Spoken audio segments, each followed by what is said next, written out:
Hello, students. I hope all of you are well, and welcome to this session of past paper question discussion. For today's discussion, we are going to select the March 2025 session paper, Historic Places, and in this, I will be guiding you through the uh, question number 1, part A, and how to attempt it and what is the paper technique, and it will be a comprehensive session in this regard. Now, uh, keep in mind that SBL paper is a little bit different than the rest of the papers, and the idea is that it is sort of like an integrated case study. You cannot uh, think like the answers to be exactly compartmentalized. Answers can support other answers. For example, in question 2b, if you are writing something and you can take the reference from question 1a for that, you keep this thing in mind. Secondly, the most important thing here is that when a role is assigned to you, think like that person. For example, if it is that of a consultant, remember that you are a consultant and you have to address either the board of directors or the CEO. Now, whether that be in the presentation format, whether that be in the report format or a letter format, you have to be within the role, be within that character.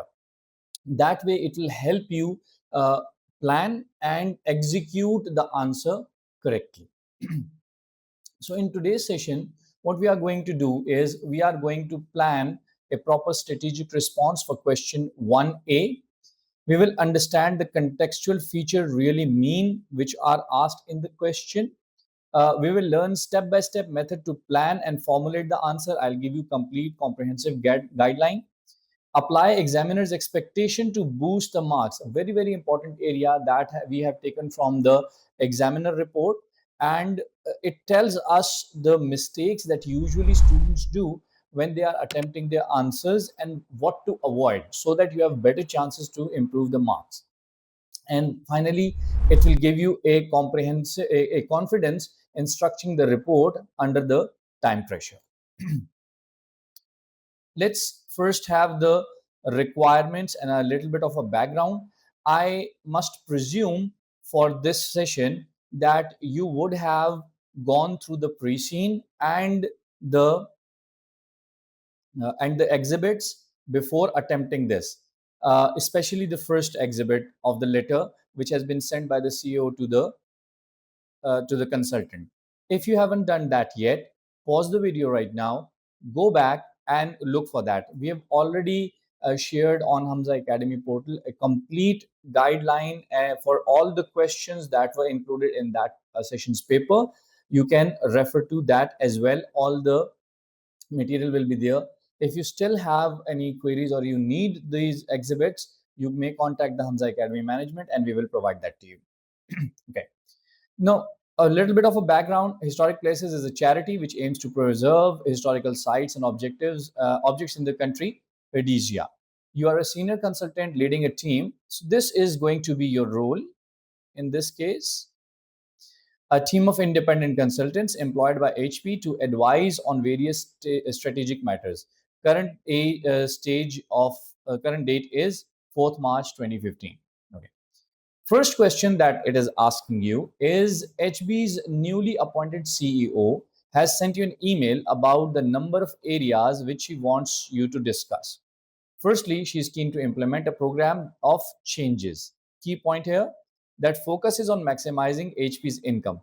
You would know that it is coming from public sector to the private sector. How are we going to work upon that? But realizes that she will only be able to do so successfully if she understands organizational issues which affect the implementation of change.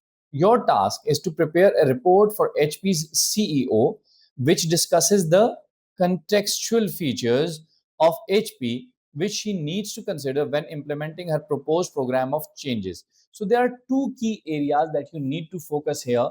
Is number one, you have to give a holistic background to form a context of when she's bringing the change, second part. So we already have an idea from the course that change management requires a holistic approach. It's not just one step that has to be changed, or one program, or one operational matter that has to be changed. It has to be a strategic matter.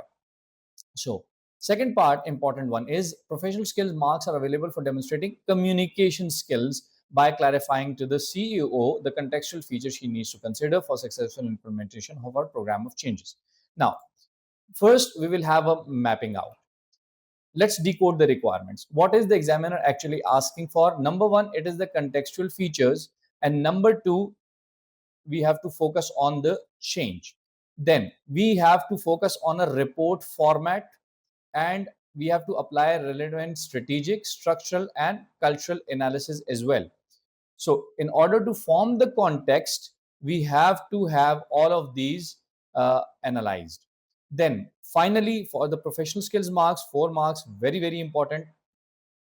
We have to communicate clearly and professionally, meaning our structuring of the answer should be very, very immaculate. It must follow the report format. The language that we are using, the terminologies that we are using must be of that level which suits the communication with the CEO. And also the paragraphing must be very, very immaculate. And report format is a little bit extensive, so we have to be very careful with the time management as well. Now, what would be your steps? Number one, scan the scenario for key constraints. For example, a charity can, what is the charity constitution? What is the culture? What do volunteers do? How do they impact? Then use the examiner's language. For example, change management, capacity, preservations. This will give you a leverage, an idea or how to bridge the communication gap with the examiner as well. Then for about, you can sketch about 7 to 8 bullet points that you will expand on. This will be your spade work during your planning phase. Match each point with the evidence from the exhibits, a very, very important area. Like, you can give the ideas, but don't work with your whim. Don't work with what you already know out of the syllabus or out of the paper. Maybe you are familiar with a charity organization, how do they work, or maybe you're an employee of that. Do not apply that situation here, because the paper is not designed in a way that it will take on the all the real time workings and the factors that are going on. It is trying to constrain you within the scenario. So the examiner is seeking for you to be SBL candidates to link the uh, evidences in the exhibits, how you link them with your answer. That is the basic requirement that you must understand. Now, these are some further guidelines that whatever our today's session is going to be, it's not exhaustive. You can suggest your own answers as well. We may or may not be able to cover all the valid points. This is the I would say beauty of the SBL paper. It gives you an open playground. It gives you some a way for your creativity as well. It's not spoon feeding. The session is not spoon feeding that you must write exactly like that. This is a guidance session. If you can think of some better solutions, go for it, as long as you are focusing on the key guidelines. Relevant and appropriate points will be marked, even if not suggested answers. Like we are saying that you will still get the credit. Remember, as I told you, that this is an integrated case study. Candidates may refer back to the points from other questions or sections if they use them appropriately. Excuse me.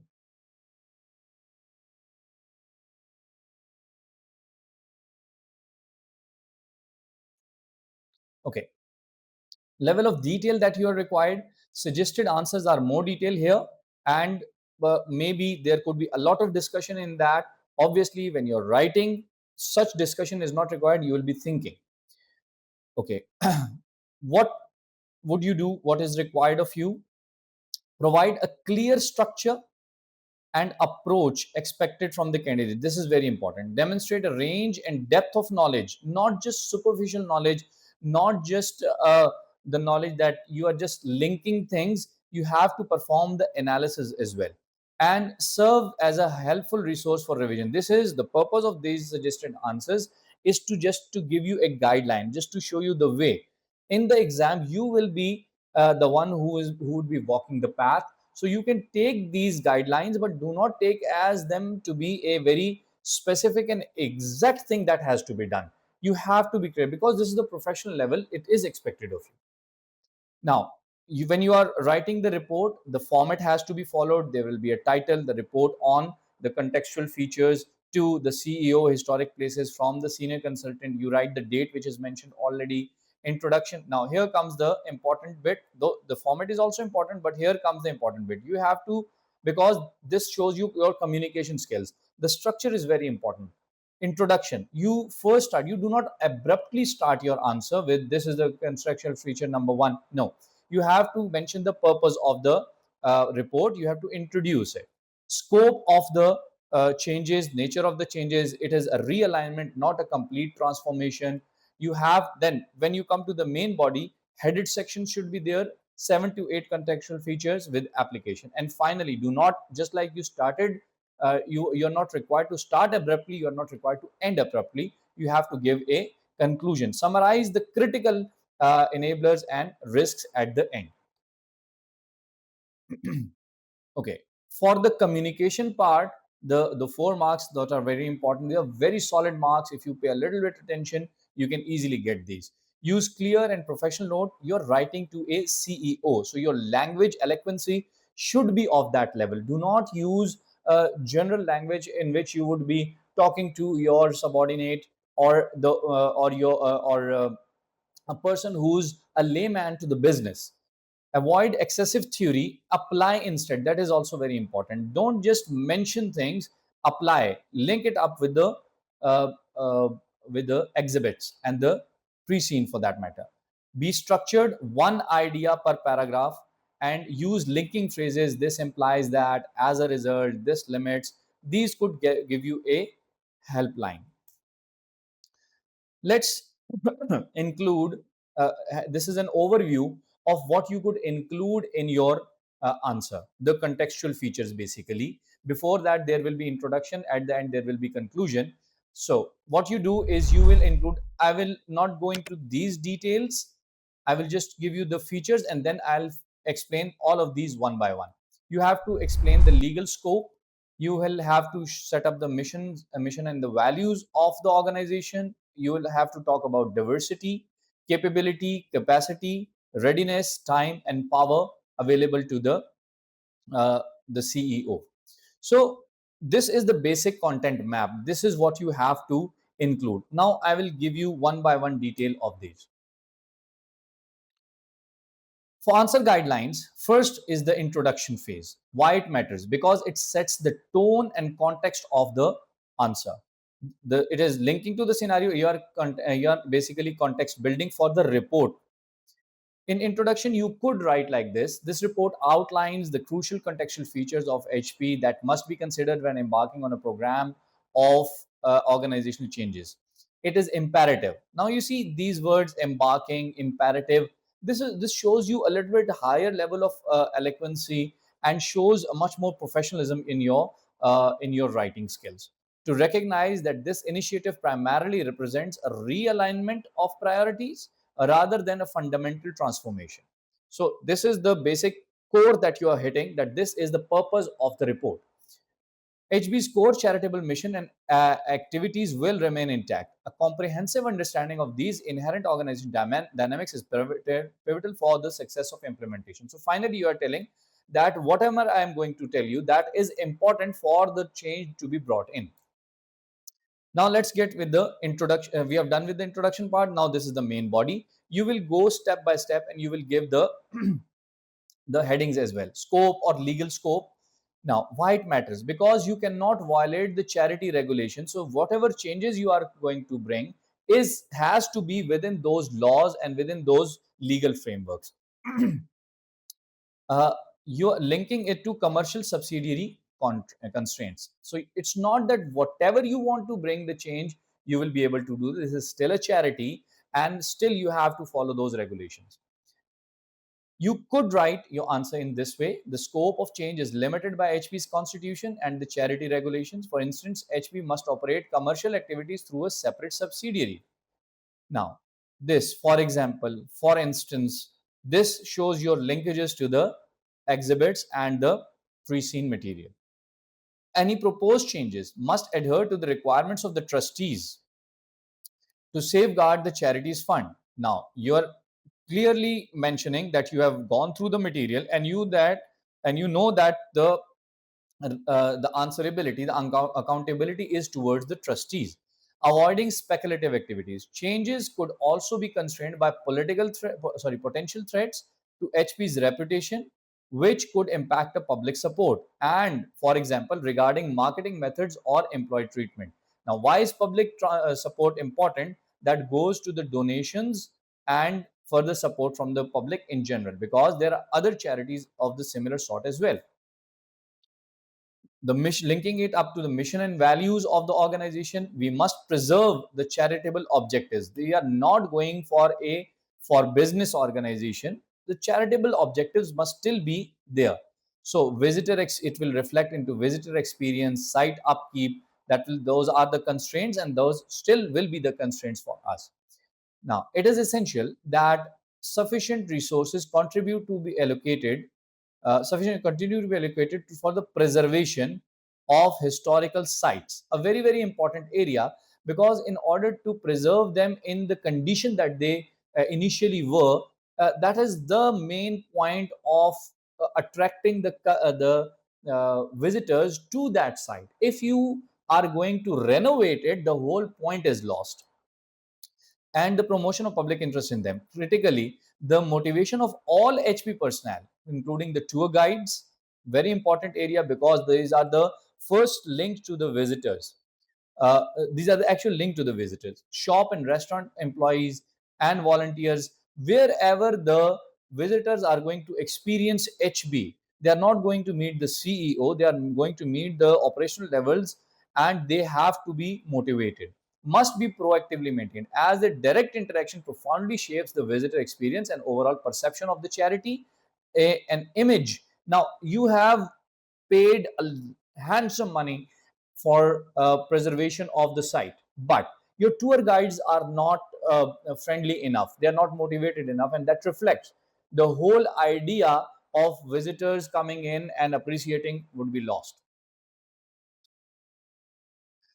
Now we go a little bit further on the contextual features, the diversity. Why is it matters? Why does it matter? It guides the strategic directions. For example, the trustees' background. Now, leveraging the diverse experience of our trustees linked to the resources will be instrumental in providing the relevant strategic guidance for the change program. Their insights can help bridge strategic intent with operational reality, actively involving employees from various operational roles will not only provide valuable practical input but also significantly enhance staff buy-in and acceptance of the change. A very, very important area. Now we are linking it a little bit with the change. We know that change is always research. That is a core principle. Now, when you are involving them in using their diversity to your advantage, you are providing a benefit to the organization, that the acceptance of change will be much more smoother. Excuse me. This inclusive approach fosters a shared understanding and commitment, reducing the potential resistance. Okay. Now, what is the capability of the organization? Who can lead the change? Volunteers may lack experience in this regard. So, what could you do? Resource capability. A thorough assessment of HP's existing organizational capability for change management is essential. Some steps have to be taken. This includes evaluating prior change programs, their successes, challenges, were there any, and lessons learned from those. Identifying and empowering employees and volunteers with relevant experience into leadership roles in facilitating change can be highly effective. Where internal capabilities are insufficient, particularly for areas of enhanced e-commerce, considering the appointment of an external change agent or a dedicated head of IT with e-commerce expertise will be critical to bridge the skills gaps. Now, here you are not only identifying for, like, you could have ended up here identifying empowering with the relevant change could be highly effective. Now, you could have done that, but we are taking it next step, one step further, analyzing the situation, that considering its historic nature and its history, it may not have the e-commerce skills available for it. What could you do? You have to have outsourcing, or you can bring in those skills to bridge the gaps. The capacity, resource capacity, in which we will measure the financial resources and the management and staffing resources. Why it matters? Because financial and human resource, we have limitations. Funding IT investment, for example, it could be linked there. Implementing this program necessitates a clear understanding of our available capacity. The in this encompasses financial resources, evaluating whether investment in new IT systems, for example, can be beneficial, financed internally without unduly impacting the existing charitable activities. Exploring external fund resources, for example, loans, must also consider constitutional restrictions and debt servicing implications. Management and staffing capabilities, recognizing the significant time commitment required from executive directors and other employees, careful planning is needed to avoid diverting resources excessively from the current operational duties, ensuring an ongoing stability. Now, you are telling that you cannot close down your operational activities; those still have to complete. They have to be ongoing. With that, how will you manage your staff? That has to be planned. How much ready we are, or resistance risk and long-standing staff unease. This is a very obvious resistance factor. The readiness of our employees and volunteer is a crucial factor. Many have long-standing commitment to HP and its traditional ways. Proposed changes, especially those perceived as diverging from core charity, which may be perceived, remember, this is the key idea, they may or may not be moving away from the core objectives, but if those are perceived, there will be resistance, could cause unsettlement and potential disengagement. It is vital to proactively inform and reassure them that these changes are designed to generate funds, ultimately enhancing core work. This assurance is required. Addressing these concerns directly and transparently will mitigate the risk of operational mitigation, using professional terminology, the risk of operational disruptions and due to staff attrition. Okay. Time. How much time do we have? We have to have a realistic phasing. You cannot like have an unrealistic timelines, and there is a pressure on e-marketing as well. The time frame from implementing this change program may be influenced by the terms set by the trustees. It is important to acknowledge that a comprehensive transformation is unlikely to be achieved in the short term, and neither we are going for complete transformation either. An initial focus should be on the areas facing strongest competitive pressure, such as e-marketing, to potential donors and members, where HP may currently be lagging. Broader cultural shifts within the organization will require longer-term, phased approach to allow employees and volunteers to adjust more easily. So you are giving a clear understanding that do not rush it. It is not possible to change the whole culture in the short term. It will take time and phased approach. Formal and informal influential structures. What are the factors of volunteers? How much power do they hold? What is the media backlash possibilities? Now, whilst the position of you are in the position of the CEO, whilst the position of CEO backed by trustees provides the authority to implement change, it is crucial to recognize the potential source of resistance. Individual employees and volunteers may not have direct power to halt changes, but collective resistance is significant concern. This could manifest from members who elect trustees, or volunteers who can simply cease their involvement because they are not paid for. That is a very basic definition of volunteers. Such opposition could translate into adverse media coverage. Now, you are not limiting it up to the internal factors only, you are taking it outside as well. And reputational damage, which in this environment could be damaging and crucial for the for HP. Therefore, fostering understanding and collaboration through consistent and compelling communication, there should be meetings and there should be involvement procedures, is the key to securing broader buy-in and mitigating the indirect power plays. Now, when we are summarizing all of it, we have to go for the conclusion as well. You cannot abruptly end your discussion report format, especially. In summary, the success of the proposed change program hinges on adeptly navigating the restrictions imposed by charity. You are basically summarizing everything. And HP's own constitution, coupled with effectively managing the readiness and potential resistance of HP's internal stakeholders. Whilst trustee support is a given, it is understood. Gaining the commitment of employees and volunteers will be paramount. Their engagement is critical not only for successful implementation but also for maintaining existing operation and safeguarding HP's esteemed reputation. Clear, empathetic, and persuasive communication will be cornerstones of this process, ensuring that all stakeholders understand why behind the changes and their positive impact on the HP's future. So to end it all up, what is the final tip on quick wins? Prioritize depth over quantity. Examiner is not looking for 10 or 20 areas. There could be multiple answers. You may even come up with 10 points which are not included in this presentation at all. But remember, they are talking about depth, not quantity. The quality matters. How you are linking, you are writing specific smaller sentences. You would have seen I haven't included detailed paragraphs, but these are linked to the main concern. Always reference back to the charitable nature, its charitable nature. Pre-learned frameworks, for example, charitable context, change context model to save time. You would have that in mind from your class sessions. Revisit exhibits for subtle clues, for example, volunteer retention, IT capability, etc. So I hope this session would have been something of a value to you. Please do give your feedback to us so that we can further improve. If there is any questions pertaining to this session or any other question in the uh, for this paper, you may contact us through the Academy Facebook page.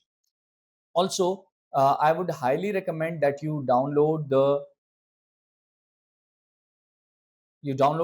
detailed analysis of this paper and the suggestive answers. That also includes the guidance on the professional skills of all the areas, and it will be a very helpful and comprehensive document for you. So thank you very much for listening. I'm Mohammed Rizwan, and I'll be here to support you in your SBL exam whenever required. You may join our WhatsApp groups as well. Thank you very much. Take care. Good luck and goodbye.